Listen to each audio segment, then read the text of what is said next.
Oh, ayan pala kayo. Sandali lang ha, naglilinis lang ako. Pupunta tayo sa birthday ni Dodong. In-invite ako eh. Siyempre sasama kayo.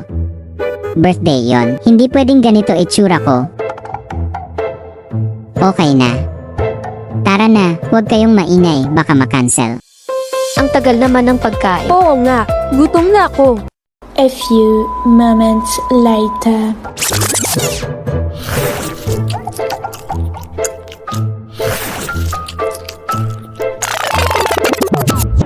Bangon na.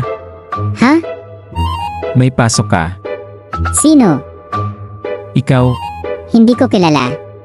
online class mo. Feeling ko, cancelled yan. Late ka na. Advance lang yan. Bumangon ka na. 5 minutes. Kanina pa yung 5 minutes. Babagsak ka na.